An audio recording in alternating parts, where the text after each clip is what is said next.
Alright, kababayan. Good morning, good afternoon, good evening kung saan man kayo nanonood.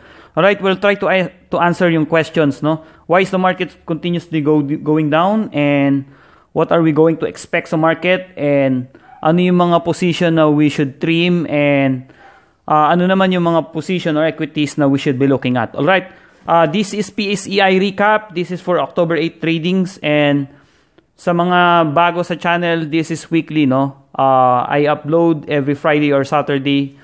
Usually I find time para gawin yan. And this is weekly, no? We don't just upload kapag bull market. We are trying to be consistent, no? Weekly, kahit ganitong medyo bear market and medyo hindi maganda yung ano natin ngayon, PSE, we'll try to to upload. And kasi sa market, we have to be engaged, no? Hindi tayo pwedeng sa bull market lang tayo puposisyon or mag-ano. But sa bear market, you're not going to trade but you just observe, no? And karaniwan dito maganda na pa-practice yung mga solid ideas, no? And alright, you have not yet subscribed, please do so, no? Kasi marami tayong di-discuss, no? Dito for this week. Alright, before we start, quick word from our sponsor. All go to the same place, all came from dust, and all return to the dust, no? Ecclesiastes chapter 3, verse 20. Alright, ano naman kinalaman niyan sa trading, sir? Alright, dito, we should be able to observe yung mga core truths, no? Alright, number 1, Bible exists before the science, no? Long before natin bago discover yung mga calcium, no? Oxygen, copper, nickel, sinabi na ng science yan, no? It was already proven, no? Na kung ano man yung composition ng lupa, the same trace minerals, no? Right? The very same trace minerals, no? Like yung calcium, right? Copper, nickel, ano pa ba yun? Oxygen, no? Yan at yan din yung mga makikita mo sa lupa, no? Science just confirm kung anong nasa Bible, and the Bible exists before the science, no? Alright, ang delikado is yung science sometimes, no? If not, may mga ideas siya na napakadelikado, no? If I really don't know bakit tinuturo pa yung theory of evolution sa atin, nanggaling daw tayo sa unggoy, no? So, X mo na agad yun. Alright. The idea sounds and looks good, no? But alam mo na talagang delikado, no? Alright, the Bible don't need science, and science is always confirming yung kung anong nasa Bible, and the Bible exists before science, no? Alright, sa trading, ganun din. There are some ideas na akala mo, it looks good, it looks, tawag dito, sensible, but when you come to think of it, delikado siya, no? Nung nag-uumpisa ako, yung mga na-discover ko is yung averaging down, no? It's one of the biggest, and isa sa mga pangit na ideas na nabuo, no? Alright, you're going to average down, you're going to increase your position mo, and then mapapansin mo, it keeps going down, it adds stress, lalo kang nararatel, no? So, you don't put good money sa bad position, no? Otherwise, you should always be putting yung your money to good position, no? Yung mas tumataas, no? We should be always averaging up, not averaging down, no? Kung sino man yung mga nag-average down ngayon, this week, ano nangyari, di ba? So, lalong bumaba, no? So, nirepackage nila as peso cost averaging, alright? May mga iba-iba pa silang tawag doon. So, nirepackage nila, it sounds good, it looks sensible, but dyan nadadali yung mga market kasi pag nag-average down yung mga retail traders, yan naman yung gustong-gusto ng mga institution, no? Para makalabas naman sila sa position, no? Alright, they're going to publish na maganda yung PE ratio nito. Alright, maganda yung mga bumababa siya, cheap daw, alright, sale. Alright, so ganon. Kinakailangan lang, we should always be going to strive to learn yung mga solid ideas, no? Not just in life and pati rin sa trading. And while there are no fundamental truths sa market, no, especially pagdating sa buying and selling, we should always strive, no, para sa mga solid ideas. Alright, again, the Bible is very, very good book to read, no? Investment yan sa buhay mo. and maraming practical advices and so much more, no? And I do hope, no, na sa pag-endorse ko dito, you're able to read, no? And you start already, no? Actually sa YouTube merong mga resource, no? You can listen, no? While you're traveling or yung mga idle time mo. Marami ka talaga madidiscover, no? Marami pa. There's so much more, no? And I really do hope you already start reading, no? Alright, PSEI down by 198 points and we're closing at 7,078, no? The last two standing, no, is yung Globe and yung San Miguel Corporation, no? Alright, rest of the index, yung 28 names, alright, you just try to observe muna, no? And avoid as much as possible to trade yung mga index names, no? Alright, kung mapapansin mo, last week kasama pa rito yung tawag dito, TEL and URC, but mga nagbabaan na rin sila, no? Medyo bumigay na rin, no? Yung PLDT and yung URC, no? Alright, last week I already said na very dangerous yung market, no? I really don't like yung, if you would like to review yung active October 1 video, I already said na napakadelikado ng market. And proven naman ngayon, no? Na talagang halos lahat, there are many failed breakouts, no? Halos wala nga. And there are many, trying to reverse, but again, hindi rin nagtagumpay, no? I already said na we're losing trust and velocity. And sinabi ko pa na yung market is para siyang eroplano na tumigil yung engine in mid-air, no? So ngayon, nag-plunge nga yung market, no? Yung eroplano, and ganyan ang maganda, no? So if you're observing, medyo you're going to preempt kung ano yung mangyayari, meron kang sense of direction, no? You're able to feel yung market sentiment, no? And yan yung mga dapat na ginagawa natin, kaya nga ginagawa ko to weekly para ma-feel natin kung ano talaga yung mga mangyayari sa market. Although we are not 100% accurate, but at least, no? At least you get 60-70% accurate. That's good enough, no? Sa market. Alright? We're going to review yung charts na market. Alright. The only good thing na nakikita ko dito is yung volatility ng PSEI at this current 70-78 is subsiding, no? But it's much better if we will try to retest yung 7,000 or 6,900, no? Alright, for the next week or 2 weeks, most of the time dapat we should only be observing, no? Sa mga index names, and ganun talaga, no? And medyo, I have a hunch na yung mga, since we're going to have short selling sa index, no, yung 30 names, pwede nating short sell. Kung may mga position kayo sa LTG, Security Bank, and AGI, guys, medyo lighten or no, trim mo yung position kasi sa short selling, baka i-squeeze pa nilang lalo yung mga retail traders. I mean, pabababain pa nila lalo yung presyo, and then saka sila bibili, no? I'm really keen, and parang nararamdaman ko na they're going to squeeze yung mga position sa PSEI na yung mga nasa 52-week low. Alright, the only good news that I'm seeing right now dito sa index is we're going to hit yung majors one of support, no? Alright, we're going to hit yung support dito sa 7,069 level. And let's try to see, no? And medyo delikado pa rin. Again, we should always be observing na lang muna and jot down notes, no? Kung ano yung mga nakikita mo sa market. Alright, ang ating move of the week was CHP, no? Ito yung candle na yan. It was 24%. Ang laki na itinaas, but tingnan mo naman ngayon. Bumaba siya, no? So, ang main idea ng mga tao dito is they're trying to go for reverse momentum, no? They're looking to reverse sana yung market kasi nga, pagka ganitong medyo on a slide down yung PSEI, yung mga nasa taas is continue to slide down, no? So, ang idea nila is yung reverse momentum play, they're going to pick yung mga nasa bottom, and then yun naman ang itataas nila, no?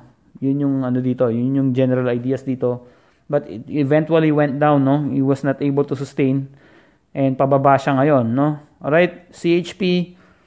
Alright, dapat sa mga baguhan, hindi mo to tinitrade kasi napakahirap nito, no? it's on a downward right, it's on a downward trend, no, and medyo mahirap talaga i-trade tong CHP. Again, they try to use yung reverse momentum dito but hindi nagtagumpay, and ngayon yung mga naipit dito, they're cutting losses kaya pababa pa siya ng pababa. Alright, that's our move of the week, CHP, and our first week October sentiment, no. It's already done, and I'll give it a rating of 3 out of 10. And alright, last week ng September, I think PSP already raises again yung basis point, another 50 basis point, no? Nasa 4.5% na siya, if I'm not mistaken. That is the fourth time in a year na tumaas yung interest rates natin for this 21-18 to curb up yung inflation and then to give reason para sa mga foreign funds na magstay dito, no? Alright. So far, wala pa rin naman, no? Wala pa rin namang epekto, and medyo may lag talaga yan. And unlike yung last time, no, bago i-announce yung interest rate hike, tumaas yung market natin. Ngayon naman, it was already announced and walang epekto, no? That is the fourth time in a year, and medyo, sa Pilipinas, tumaas na talaga yung inflation, no? Almost hitting yung 6.7% yata, I believe, this September, and ang ating annual projection is around 5% yata, if I'm not mistaken. And again, ito yung mga macros na dapat na mga ino-observe din natin, no? Hindi tayo puro technicals. We have to zoom out of the market. May mga dahilan yan kung bakit tumataas or bumababa yung market. And especially, we should try to follow kung ano yung mga ginagawa ng mga big players, no? Kasi as retail traders, we get trapped sa technical analysis natin, sa mga signals natin and patterns natin. I think you should always look, no, for these macros kasi nga malaki yung magiging epekto niyan, no? Alright. And the only good thing na nakikita ko sa market is yun nga, in-announce na yung rate hike, and I think they're also considering, no, for the fifth time. I think early 2019 they're going to rate hike, no. Again, they're going to raise again yung interest rates, and the only good thing na nakikita ko is marami ako nakikitang article na very bearish, no. And that's one of the indication na probably it's about time to reverse, no. Kapag marami ka na nakikitang news and article na parang pababa yung market or alright, parang wala nang pag-asa, I think observe, pero ngayon observe lang muna tayo, and we will not try to predict kung ano yung mangyayari sa market talaga, kasi at 6.9 pwede pa rin mag-breakdown yan, no, to 6.7, 6.6 level. And right now we should always try to observe na lang muna, no. And again, bagamat I don't want to recommend sana muna, no, kung ano yung mga dapat na tignan natin, but we're still here, no, para makita kung ano yung mga dapat nating tignan sa market. Alright, again, if you have been learning something, no, sa ating weekly recap, this will be your resource, no, your tool, no, second set of eyes, and treat it as a resource, no. And let me be the one to read yung mga news and disclosures na makakapekto sa market. And of course, I'll not be able to monitor lahat, no. So if you would like to comment kung ano yung sana mga nakikita nyo din para maisama ko sa ating weekly recap, no. And right, I will not be able to catch them all. Again, this channel is an actionable feed forward channel, no. Alright, we don't give yung mga generalities, no. Very specific tayo dito. And pag gumagawa ko ng video, I try to trim it down, no, to the very, very core ideas, no.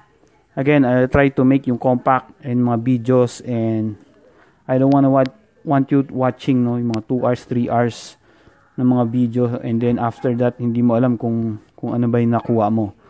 Again, I hope I'm getting value sa inyo, and you're learning something. Again, please do subscribe, no, or hit that like button, no. Alright, again, this is one of the stock na binanggit natin last week, no? And it's continues to goes up, no?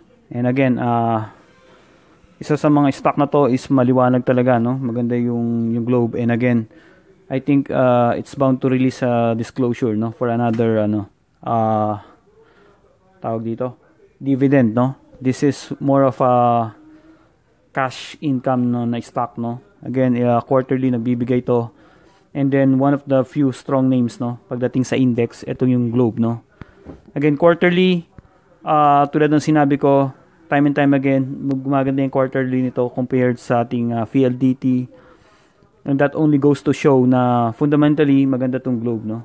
Again, para sa mga walang oras to view or to follow yung market, isa sa mga stock na maganda, no, for trend following, no, yung Globe.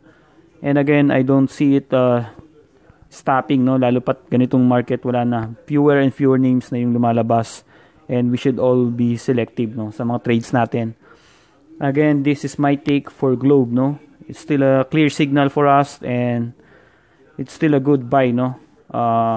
Makikita mo naman dito, no, was able to compress and then breakout na naman, no, etong Globe, no.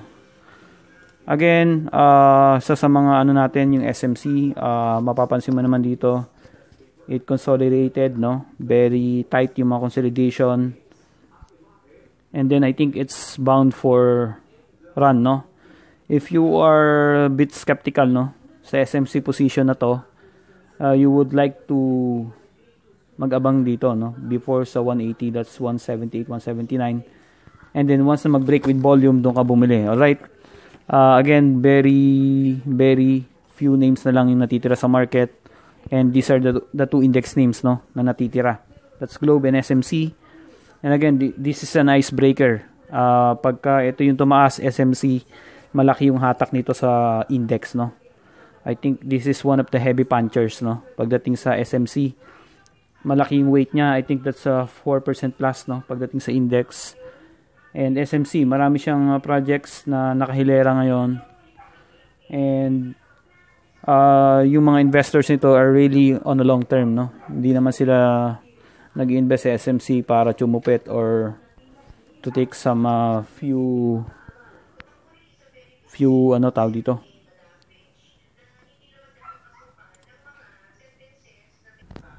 Alright, again, yung mga investors na to, hindi naman for a few points, no, ang hinihintay nito, but long term talaga sila dito sa SMC.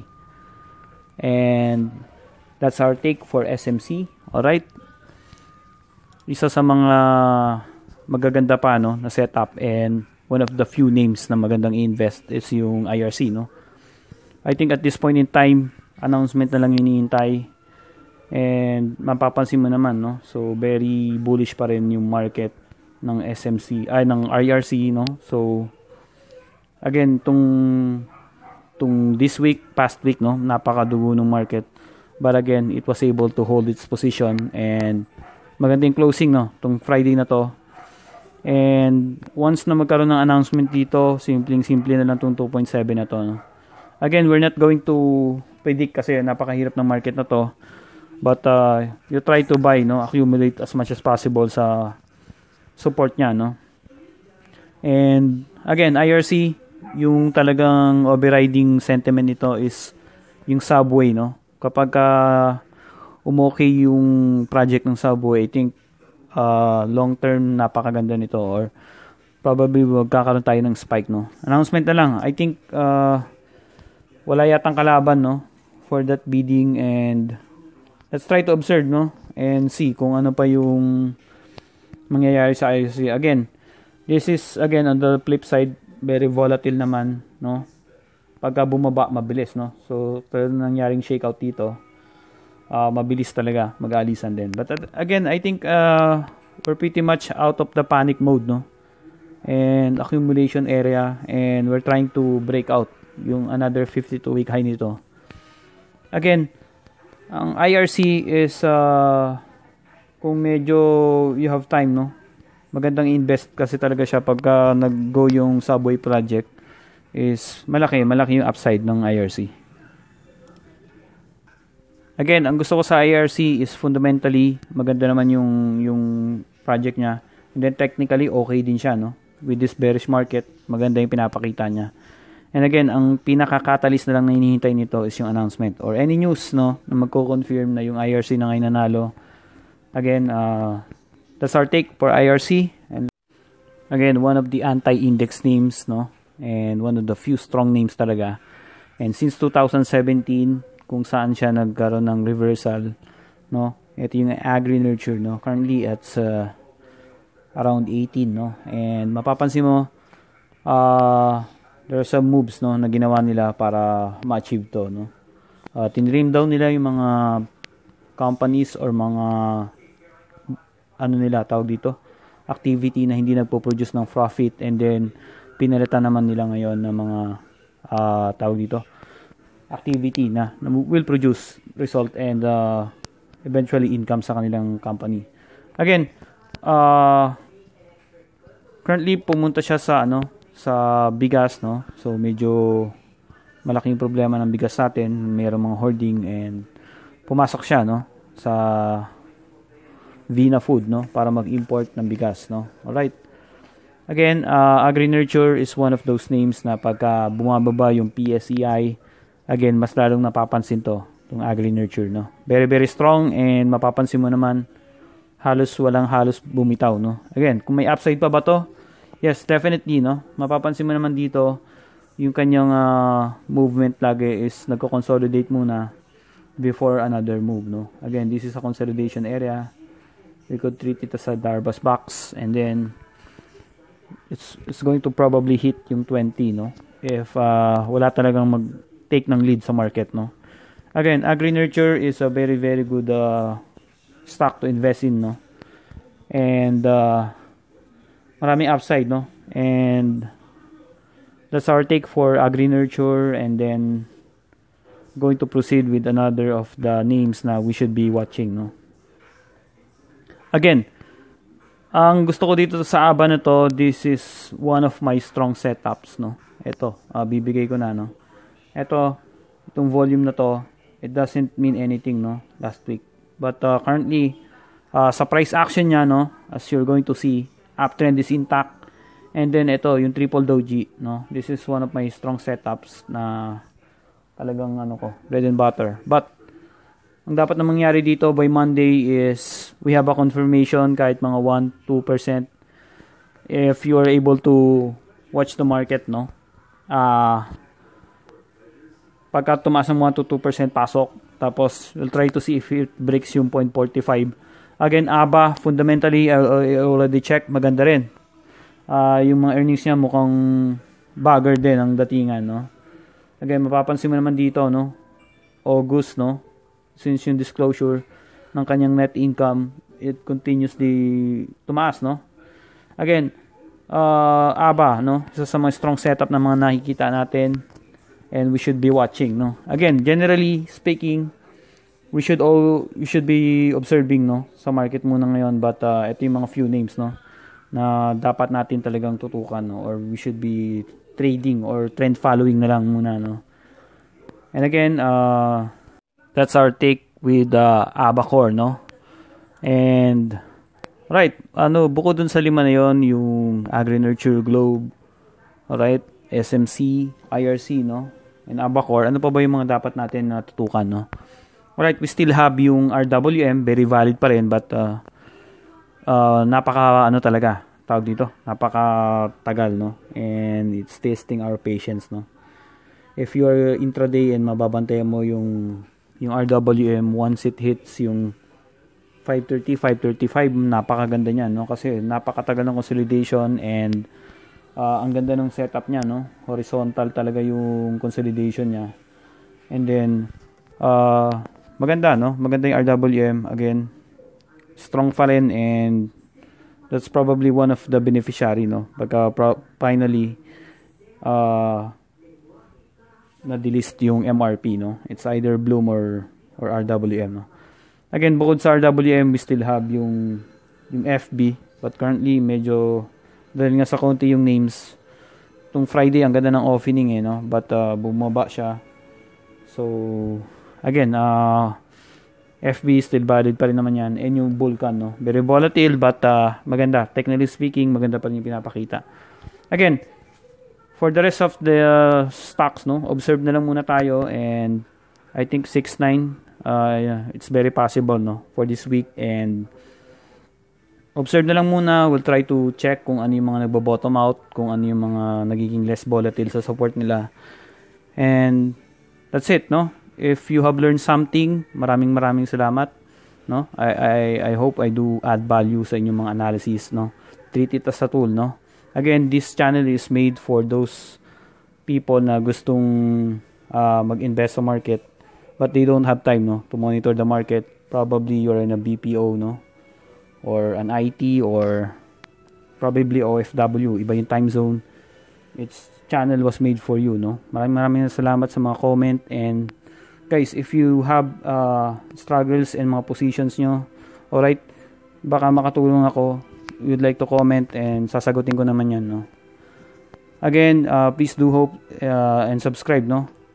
And I'm contemplating to cap yung mga subscribers natin, probably 2,000 or 3,000. Again, if you have not yet you have already subscribed, no, so you already in, no, baka through link na lang or privately na lang isend yung mga videos, no.